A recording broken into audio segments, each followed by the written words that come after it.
Alright, this video is for April 8th, the Wednesday. If you're reading it on a paper book, we're right in the middle of page 155. If you're following along with the video, I'll just start where I left off.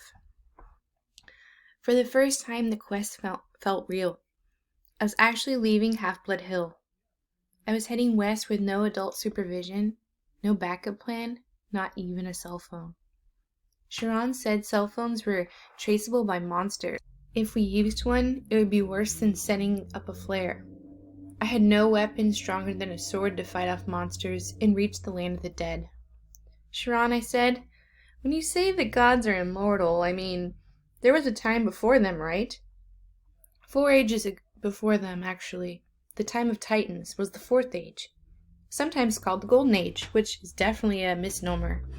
This time of the Western civilization and the rule of Zeus is the 5th age. So, what was it like before the gods? Sean pursed his lips. Even I'm not old enough to remember that, child. But I know it was the time of darkness and savagery for mortals. Kronos, the lord of the Titans, called his reign the Golden Age because men lived innocent and free of all knowledge. And that was mere propaganda.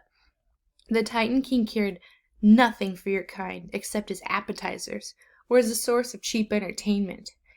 It was only in the early reign of Lord Zeus, when Prometheus the good Titan brought fire to mankind, that your species began to progress.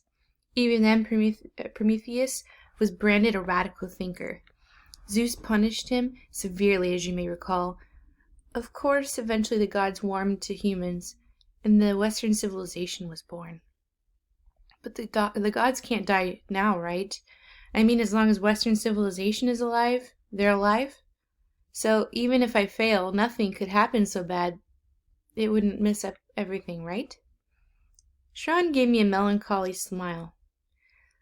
No one knows how long the Age of the West will last, Percy. The gods are immortal, yeah. But then, so were the Titans.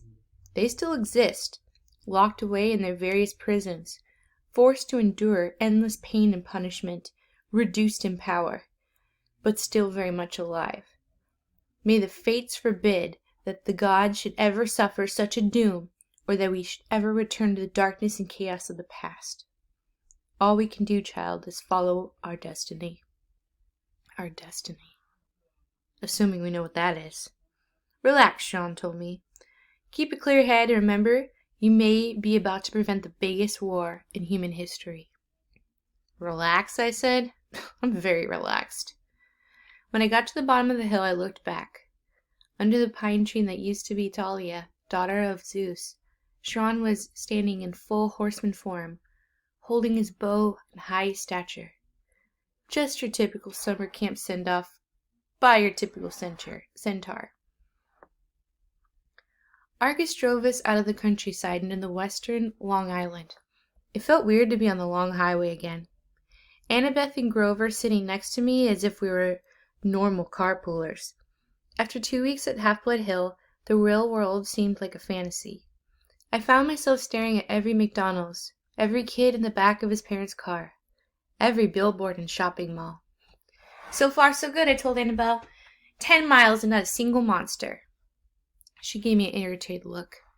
It's bad luck to talk that way, seaweed brain.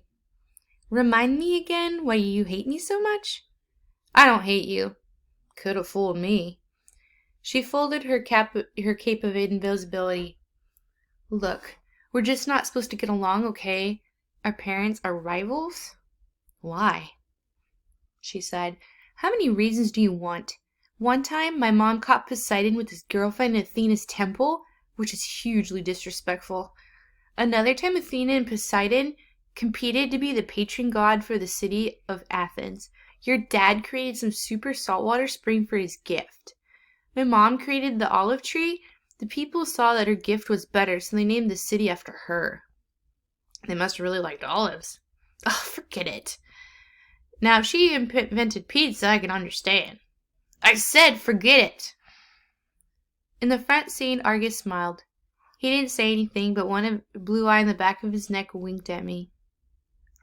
Traffic slowed down in Queens. By the time we got to Manhattan, it was sunset and started to rain. Argus dropped us off at the Greyhound station on the Upper East Side, not far from my mom and Gabe's apartment. Taped to a mailbox was a soggy flyer with my picture on it. "Have you seen this boy?" I ripped it down before Annabeth and Grover could notice. Argus unloaded our bags, made sure we got our bus tickets, and drove away, the eye on the back of his hand opening to watch us as he pulled out of the parking lot. I thought about how close I was to my old apartment. On a normal day, my mom would be home from the candy store by now. Smelly Gabe was probably up there right now playing poker, not even missing her. Grover shouldered his backpack and gazed down the street in the direction I was looking. "You want to know why she married him, Percy?" I stared at him. "Were you really reading my mind or something?" "Just your emotions," he shrugged. "Guess I forgot to tell you satyrs can do that. You're thinking about your mom and stepdad, right?" I nodded, wondering what else Grover might have forgotten to tell me. "Your mom married Gabe for you," Grover told me. "You call him smelly, but you've got no idea. The guy has this aura. Yuck. I can smell him from here. I can smell traces of him on you. You haven't been near him for a week." "Thanks. Where's the nearest shower?" "You should be grateful, Percy. Your stepfather smells so repulsively human, he can mask the presence of any demigod." As soon as I took a whiff inside his Camaro, I knew. Camaro, sorry, it's a car. "Gabe had been covering your scent for years. If you hadn't lived with him every summer, you probably wouldn't have been found by the monsters a long time ago. Your mom stayed with him to protect you. She was a smart lady. She must have loved you to put up with the guy if he makes you feel better." It didn't. I forced myself not to show it. I'll see her again, I thought. She isn't gone. I wonder if Grover could still read my emotions, mixed up as they were. I was glad he and Annabeth were with me, but I felt guilty I hadn't been straight with him. I hadn't told him the real reason I'd say yes to this crazy quest. The truth was, I didn't care about retrieving Zeus's lightning bolt or saving the world, or even helping my father out of trouble. The more I thought about it, I resented Poseidon for never visiting me, never helping my mom, never even sending a lousy child support check. He'd only claim me because he needed to get a job done. All I cared about was my mom. Hades had taken her unfairly.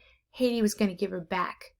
You will be betrayed by the one who calls you a friend," the oracle whispered in my mind. "You will fail to save what matters most in the end." "Shut up," I told it. The rain kept coming down. We got restless waiting for the bus and decided to play some hacky sack with one of Grover's apples. Annabeth was unbelievable. She could bounce the apple off of her knee, her elbow, her shoulder, whatever. I wasn't too bad myself. The game ended when I tossed the apple towards Grover, and it got too close to his mouth. In one mega goat bite, our hacky sack disappeared, core, stem, and all. Grover blushed. He tried to apologize, but Annabeth and I were too busy cracking up. Finally, the bus came. As we stood in line to board, Grover started looking around, sniffing the air like he smelled his favorite school cafeteria delicacy, enchiladas. "What is it?" I asked. "I don't know," he said tensely. "Maybe it's nothing." But I could tell it was nothing. It wasn't nothing. I started looking over my shoulder, too. I was relieved when we finally got on board and I found seats together in the back of the bus. We stowed our backpacks. Annabeth kept slapping her Yankees cap nervously against her thigh. As the last passengers got on, Annabeth clapped her hand against my knee. "Percy!" An old lady that just boarded the bus. She wore a crumpled velvet dress, lace gloves, and a shapeless orange knit that had shadowed her face. She carried a big paisley purse. When she tilted her head up, her black eyes glinted. My heart skipped a beat. It was Mrs. Dodds. Older, more weathered, but definitely the same evil face. I scrunched down in my seat. Behind her came two more old ladies. One in a green hat, one in a purple hat. Otherwise, they looked exactly like Mrs. Dodds. Same gnarled hands, paisley handbags, wrinkled velvet dress, triplet demon grandmothers. They sat in the front row right behind the driver. The two in the aisle crossed their legs over the walkway, making an X. It was casual enough, but it sent a clear message. Nobody leaves. The bus pulled out of the station. When we headed through the slick streets of Manhattan, she didn't stay dead long. I said, trying to keep my voice from quivering, "I thought you said it would be dispelled for a lifetime." "I said if you're lucky," Annabeth said. "You're obviously not." "All three of them?" Grover whispered. Demi mortals." "It's okay," Annabeth said, obviously thinking hard. "The Furies, the three most worst monsters from the underworld? No problem. No problem. We'll just slip out the windows." "They don't open," Grover moaned.